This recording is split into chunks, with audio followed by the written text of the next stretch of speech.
Hey, what's going on, everybody? I got the mic right here. I think I'm going to put it down because it makes a bunch of noise, but we're going to do a quick video. Zohran Mamdani said something really odd in his victory speech. He said, "We've toppled a dynasty."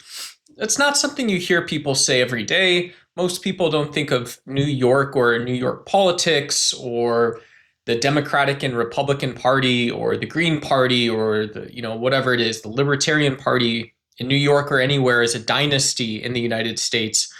And it's sort of cheap and easy to say, well, this is just like alluding to MAGA. This is alluding to, Donald Trump, starts going on television more. He publishes a book, and then all of a sudden people say, well, Donald Trump's the chicken coop, or Donald Trump is the apple orchard. He's the guy that we actually go to. And so it takes especially if you're interested in social science, if you're interested in just how government works, society, who knows what kind of art's going to pop up. These are all reasons to sort of wonder why this, very influential person who's been getting a ton of airtime, probably going to be getting more airtime over the next couple years. Why is it the case that, he made this sort of claim or statement? And so, without going too deep into it, because I don't live in New York, my interpretation is that New York it's an interesting place. New York is a city that you can know about without having visited it as well. And so, if, in New York, everything's expensive. And so ordinary life, just what we think of, all the complex things that we do that appear simple, like going to the Circle K or visiting a bodega or getting gas or having a car, paying your rent. These are all things that would be slightly different in New York City. Obviously, you still pay your rent. Your car still doesn't, it doesn't drive on like hydrogen, uranium, neutron fuel. But yeah, people might pay $200 a month to park. That's probably like everyone. It's probably not weird to hear about someone paying $500 or $700 a month to park. It's probably not weird to hear about someone paying $1,200 or $1,500 or more to park. It's also probably not weird to hear about people that have $3,000 rents or, $1,500 rents for a room or $2,200 rents for a room. And yeah, and it's probably also not weird that people, you get coffee with someone and they struggle to find a place to live, and they did the same thing next week. It's probably not that weird that people can afford to go out and want to, or can't afford to do that. And so it's really weird because when we think of what a society actually is with all these complexities, how you get around, how you eat, how you work, how you live, if you are someone that wants to ask other questions in life, and that's one of the reasons you go to New York, you might wonder, why is the world like this? And that's not sort of the end of New York oddities, right? You could obviously spend sort of a lifetime studying how a city as big as New York works, but New York is also like a third immigrants, a third people who are born in some place that's not the US. And you might say, well, that's a crazy statistic. What is this alien planet I'm living on? Has New York always been that way? And yeah, it is a lot of people. We might say that, as a very gentle starting point, New York's a very cosmopolitan place, meaning that it just naturally, while it is New York City, it's in the United States, it has influences in people from all over the world. That's, basically a very soft definition of what cosmopolitanism is. And yeah. And so, you look at this and you say, okay, well, kind of depending on how you're doing your math, it's like 2 times or, 2.5 times, 2.25 times more foreign-born immigrants than other places. And so I kind of get what that means. But I understand, if in my own city, I go look at things like home health care, if I look at things like restaurants, you can probably look at a lot of different industries. But yeah, people that come to the United States for work or come to the United States with a set of skills, own a business, work at a business, they do something that, or they do the exact same thing as you and I do. But you can kind of understand how, you get this sort of you get the same sort of version of what any city or any society is like. But you also have more ideas floating around. You have other people who think about things like, well, how do you pay your rent? How do I go to work? What if I want to be the guy that is scheduling people to work? The guy, the girl, whoever it is. I want to be the person that's scheduling people to work. How do I answer that sort of question in New York City? And this finally brings us back around to Zohran Mamdani. It brings us around to what it means to answer or ask a question like, what does it mean to topple a dynasty? And you'll have differing opinions on this. Some people say, well, New York is going to move at the pace of New York City. The things that we know about New Yorkers is they're resilient. They came together after 9/11. They're smart. They've done both good and dumb and bad things, good, bad things around crime. And they've seen other New Yorkers like them suffer for it. And they hang on to those same sort of, problems with crime or problems with drugs. They hang on to those types of things. That's one of the reasons why New Yorkers are resilient. And if you're not Zohran Mamdani, you'd say, well, look, labor unions, government jobs, government services, these have played a huge role in the lives of New Yorkers. There's people that don't pay for parking, or there's people that don't care about which borough they live in because they know there's a public transportation system. And so if you want to live in New York, you can live in any borough and you can travel around this massive city. And you can take one of those constraints that we would normally think of away from yourself. And politics has done this largely. Politics has largely made New York a city that you can move to, you can easily understand. And if if you're someone who was on the fence about voting for Mamdani or didn't listen to the guy, you didn't want to know what he had to say, you're not sort of extrapolating away from Zohran Mamdani and you're just looking at New York City.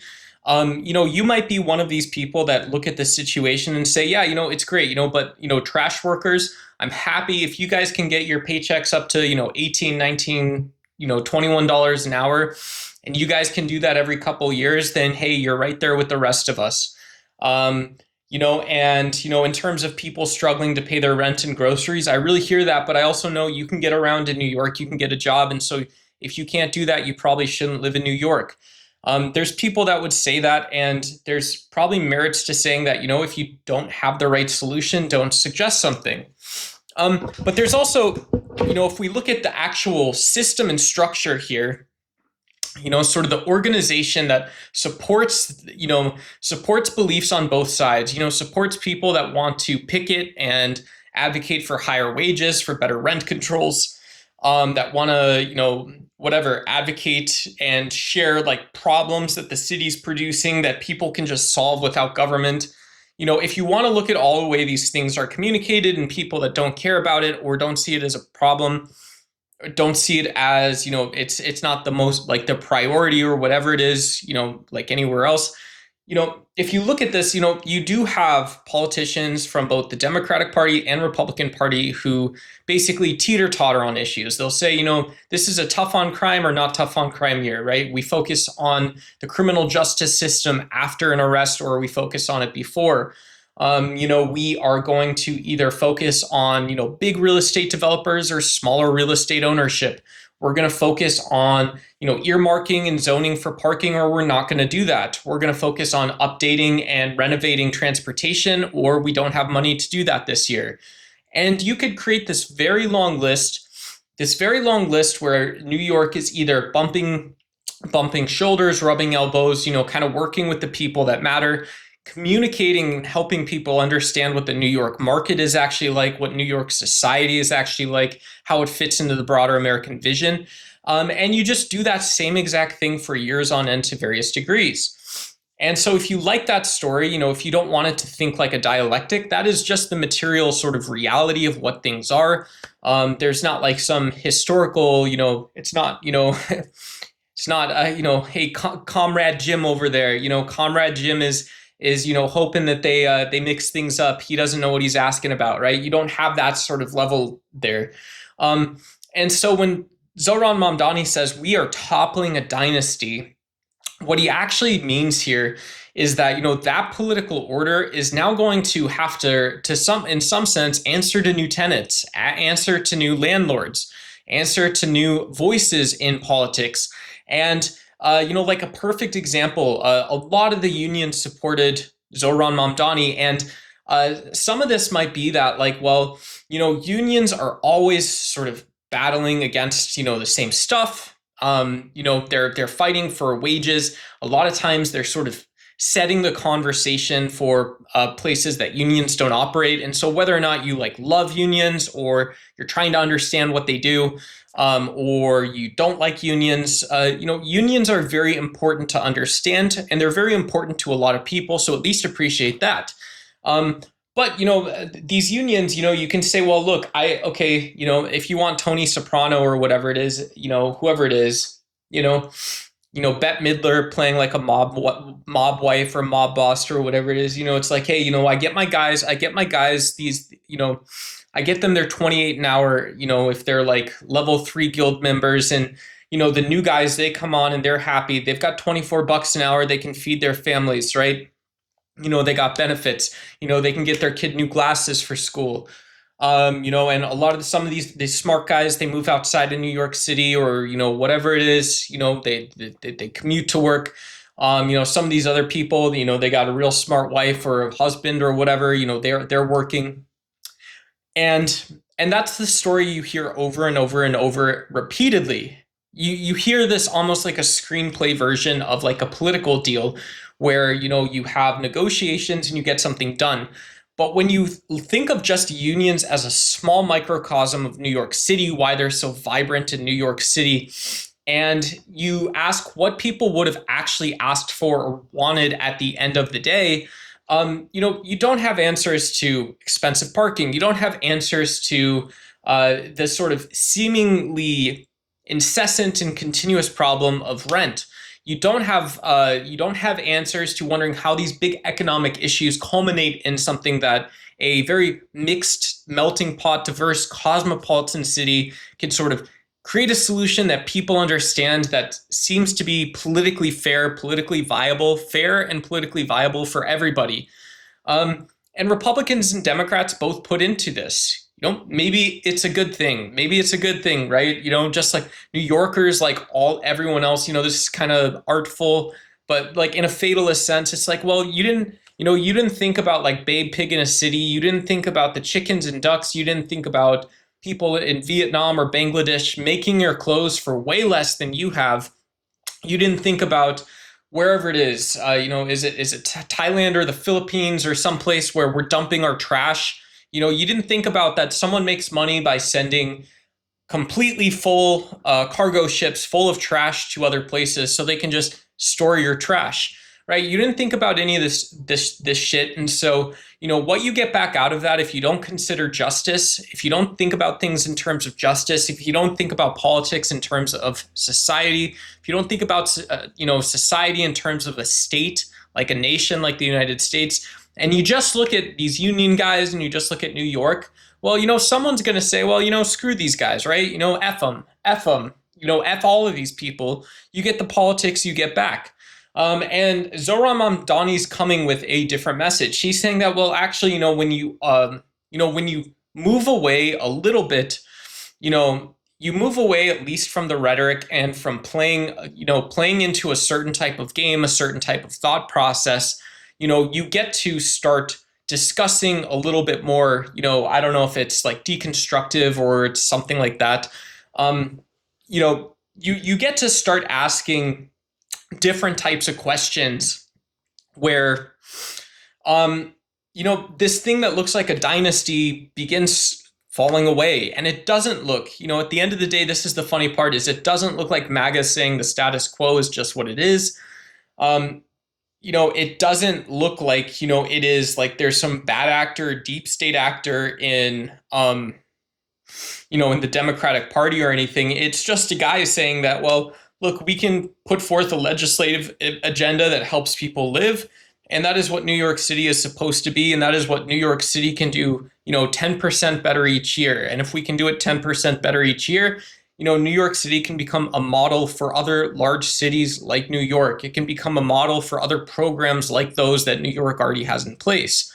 Um, and so what's wrong with this? Well, I think part of the problem or the question is like, yeah, maybe this is great for New York. I'm excited for New Yorkers personally. I hope you guys have a great time. Um, you know, uh, one of the things that I'm not excited for though is being able to just say that, well, like, look, you know, I don't know Bill Gates personally, or, I didn't know Steve Jobs, but I would imagine that, those two guys, the reason Apple and the reason Microsoft were so successful is they were doing something different for their customers. They were doing something different for their employees. And maybe I don't care that all of, like all early Apple engineers or the majority of them, or, even the ones that failed out, but people in Silicon Valley basically all went on to be successful VCs or property owners. Basically it was like a ticket to success, and the people who were using Macs and Microsofts, they didn't care. Right. But, if I say something like this and I say, well, the thing that's actually different about that is that, like, it's not that being a vegan makes you successful. It's not the fact that, you wake up like Jocko at, I wake up at 4 a.m., 4:30 a.m. every day, and I get to work. I see what I can get done, or whatever it is that Jocko has in his head, that big old gorilla skull of his. But there is something about saying that, well, I just cared in the first place, And so Zohran Mamdani, you don't get to be, if I had like a word of caution or something for the guy, I would say you don't get to be a successful socialist because you care. You might be successful in politics because you care, because that's a big part of the job. That's a big part of any elected role, is that you care. Right? Why else? Why wouldn't he go like go compete with Trader Joe's or Sprouts or something? Right? There's got to be enough inefficiency that you could find something to do there. But yeah, and so that's just that if I was to rain on the parade a little bit, I would say that, like, yeah, New York has problems, but those problems are not all capitalism. Those problems are not all the fact that, we let a lot of people into New York City. And the problem isn't that we're just saying that, well, New Yorkers are some unique breed of humans that just don't care. But you can also just say that, well, when you have one guy who obviously gives a shit, and then you see a bunch of other people who almost never give a shit, it's like, I'm not going to be surprised when any problem sort of sprouts up in that scenario. And that's not what, like, Karl Marx said, right? I don't think Mamdani is like a Marxist. I don't think he believes in Marx. Because at the end of the day, Zohran Mamdani is still basically saying that, well, if one of my government grocery stores sells you a yam, that's your yam, right? This is still a little bit of that magical bullshit thinking where it's like, well, when you define a law of property, when you define a property law or something like that, and I say that, I have a potato, per the letter of the law, you can't take it or you will go to jail. Right, per that, I can provide proof of the contract or the transaction in which I acquired that potato. But that doesn't make that potato itself property. It just means by the law, when the law looks at it and the law says, well, this is what you need to know, that potato is your property. And so this gets really convoluted fast, especially in a city like New York City, where you're saying that, well, now the government's going to give everybody potatoes. The government's going to give people parking spaces and access to better apartments, right? If you have a disability, you're going to love New York City. I like that. I like that a lot. And, you now basically, maybe you do partially own a bus line, or you own this other stuff, right? This is stuff that you are entitled to because you're here. And this does start looking a little more like Marxism. This does start looking a little bit more, if you don't have sort of that cultural or social level of control in there, where people can say that, it's not work ethic that, makes something your property, but it's like pornography. I know it when I see it. And so, yeah, who knows? Maybe it's weird to some people to ask a question about like asking a question about that I would want to ask about like firearm ownership, right? Like, it's really weird to think that I could own a company that makes guns. It's also really weird to think that I could own any type of gun I want. it doesn't sound that weird to say that like you can own a potato, but when things are changing, right? When things are changing, those types of questions actually make a lot of sense, as goofy as they sound, right? You're not a goofy for asking something like that. You're not a weirdo for asking something like that. Um, and yeah, and that's it. So if you're toppling a dynasty or giving people potatoes, but you're also, toppling a dynasty is also going to float out at some point in time problems that MAGA's probably going to want to say. We're going to have people say that like, this is Zohran's fault, or this is because we don't like Zohran. And yeah, Mr. Mamdani is still a very young politician. I think he's very smart, very capable.